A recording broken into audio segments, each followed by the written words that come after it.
House of the Dragon tourne actuellement sa troisième saison, et les fans attendent avec impatience le début de la danse des dragons, cette période de l'histoire des Targaryens qui allait bouleverser leur pouvoir et leur influence sur Westeros.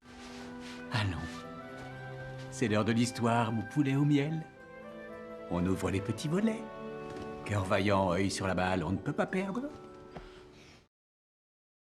House of the Dragon a su fidéliser ses fans dès ses débuts, grâce au succès massif de Game of Thrones. Si la série préquelle a enregistré une audience moyenne constante d'environ 8 millions de téléspectateurs, l'audience a légèrement diminué au début de la saison 2. Le final a attiré un nombre impressionnant de plus de 10 millions de téléspectateurs, sans pour autant dépasser Game of Thrones, qui, à son apogée, a rassemblé le nombre impressionnant de 46 millions de téléspectateurs. La production de la série préquelle est superbe et le casting est parfait. Mais il y a des critiques sur le rythme irrégulier, certains arcs narratifs et le final de la saison 2 pour sa fin commerciale. Mais après examen de tous les facteurs qui ont contribué à son succès, House of the Dragon n'a jamais été conçu comme une série du même type que Game of Thrones.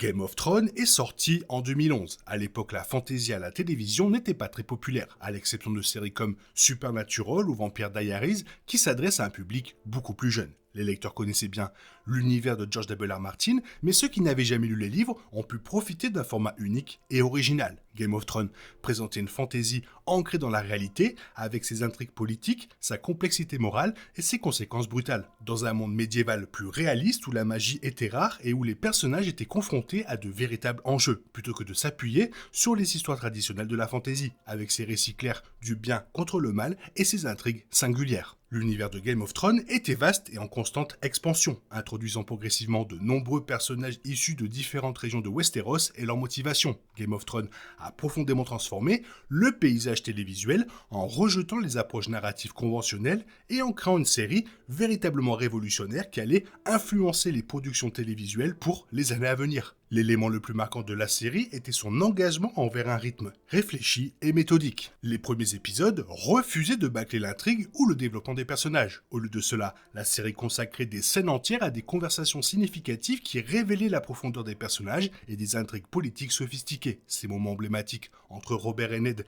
discutant du bon vieux temps, Tyrion et Jon se liant d'amitié au mur, ou toute scène où Tywin faisait du Lannister n'étaient pas seulement des éléments de remplissage atmosphérique. Ils formaient le socle émotionnel qui rendait les rebondissements choquants véritablement dévastateurs plutôt que simplement surprenants.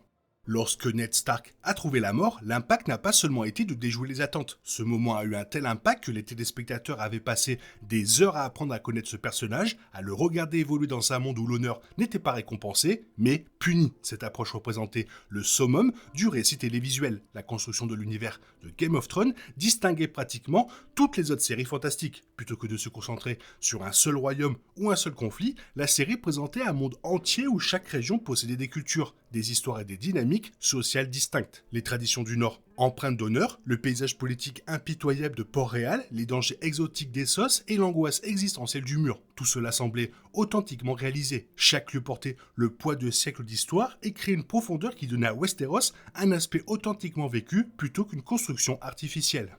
Game of Thrones traitait les éléments fantastiques comme un assaisonnement plutôt que comme le plat principal. La magie existait mais restait mystérieuse et coûteuse. Les dragons étaient puissants mais pas omnipotents pour résoudre tous les problèmes. Les batailles les plus dangereuses se déroulaient dans les salles du trône et du conseil, où l'information était l'arme la plus meurtrière. Cette approche a rendu la série accessible à des téléspectateurs qui évitaient généralement la fantaisie, tout en s'adressant aux lecteurs de livres.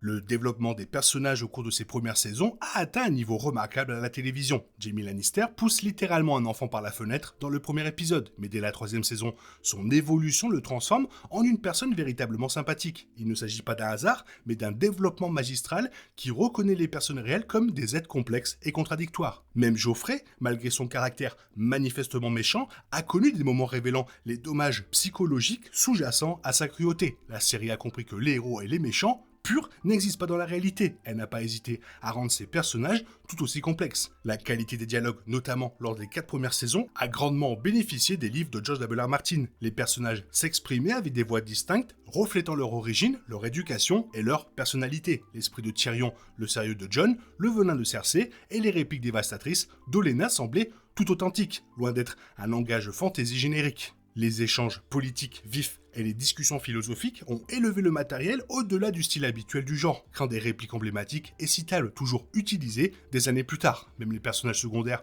ont bénéficié d'un traitement habituellement réservé aux personnages principaux. Des personnages comme Bronn, Davos et Tormund n'étaient pas de simples éléments fonctionnels de l'intrigue, mais des personnages pleinement développés, dotés de leur propre motivation, personnalité et évolution. La série a su captiver les spectateurs pour tous les personnages, même ceux qui n'étaient pas très présents à l'écran. L'utilisation stratégique de l'humour a assuré un équilibre tonal crucial. Les pics de Tyrion, la brutalité des invols de Bronn, les jurons créatifs du limier et d'innombrables autres moments comiques ont apporté un soulagement nécessaire aux aspects plus sombres de la série. Cette variété a permis d'éviter une obscurité oppressante tout en rendant les moments tragiques encore plus percutants par contraste.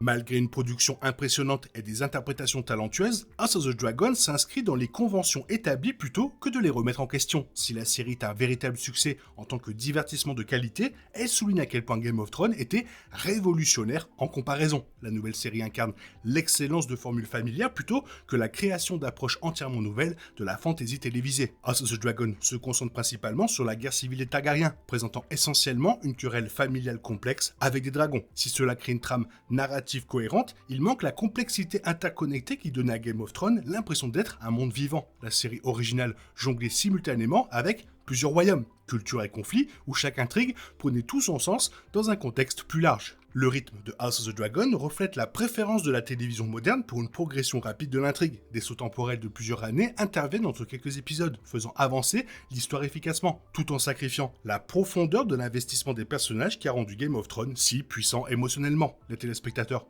n'ont pas suffisamment de temps pour tisser des liens avec les personnages avant que des changements majeurs ne surviennent. Cette approche privilégie l'efficacité narrative à l'engagement émotionnel. Le développement des personnages dans House of the Dragon s'inscrit dans des archétypes de fantasy plus traditionnels. La plupart des personnages correspondent à des modèles reconnaissables. Daemon, l'anti-héros sombre classique, Rhaenyra, l'héritière légitime confrontée à l'injustice, et Alicent, l'ancien ami conflictuel devenu antagoniste. Ces personnages s'intègrent efficacement à l'histoire sans toutefois bousculer les attentes du spectateur comme le faisaient des personnages comme Jaime Lannister ou Theon Greyjoy. La complexité morale qui caractérisait Game of Thrones laisse place à une dynamique de personnages plus simple.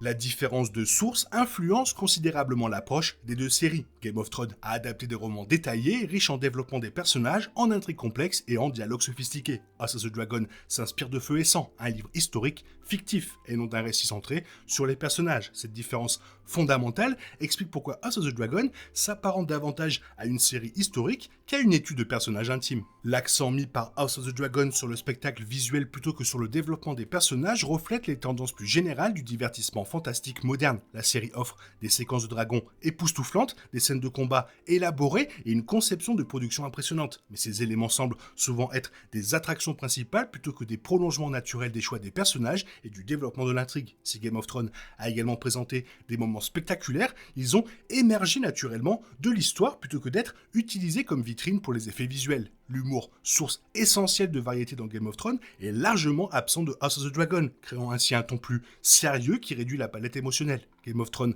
a choqué les spectateurs en tuant des personnages importants de manière inattendue, en subvertissant les clichés héroïques et en refusant d'apporter des réponses morales rassurantes. House of the Dragon, bien que bien ficelé, suit des schémas plus prévisibles qui ne redéfinissent pas les capacités de la télévision fantastique. Les personnages secondaires n'atteignent pas le caractère mémorable et distinctif qui a rendu l'ensemble de Game of Thrones si captivant. Des personnages comme Sir Criston Cole et Lord Corlys Velaryon remplissent efficacement leur rôle scénaristique, mais n'apparaissent pas comme des individus pleinement accomplis, dotés d'une vie intérieure riche et d'un parcours personnel captivant. Ils ressemblent davantage à des pièces d'échecs placées dans un récit stratégique qu'à des personnages dignes d'intérêt. Le succès commercial et l'impact culturel de House of the Dragon sont sans commune mesure avec le phénomène qui est devenu Game of Thrones. La série originale a inspiré d'innombrables imitations et a révolutionné la façon dont les chaînes de télévision abordent la télévision. L'objectif de House of the Dragon n'a jamais été de réinventer, mais plutôt de s'écarter de la formule établie pour adopter une approche plus grand public, également privilégiée par David Zaslav, directeur de Warner Bros. Discovery. Dans ce contexte, la série réussit son objectif, proposer un divertissement fantastique accessible et visuellement spectaculaire, capitalisant sur l'héritage culturel de Game of Thrones. Cette approche stratégique illustre également pourquoi House of the Dragon évolue dans l'ombre de Game of Thrones, plutôt que de s'approprier l'univers. La série originale a prouvé que le public télévisuel était avide de récits complexes et stimulants, respectueux de son intelligence. House of the Dragon prouve que ce même public accepte un spectacle soigné, pourvu qu'il bénéficie d'une production de qualité. Les deux approches ont du mérite, mais une seule a révolutionné la télévision à jamais. Et tout cela fait ressortir que les showrunners ne sont pas capables d'adapter Game of Thrones en série, ou House of the Dragon, ou La Conquête, ou un autre projet de George W. R. Martin.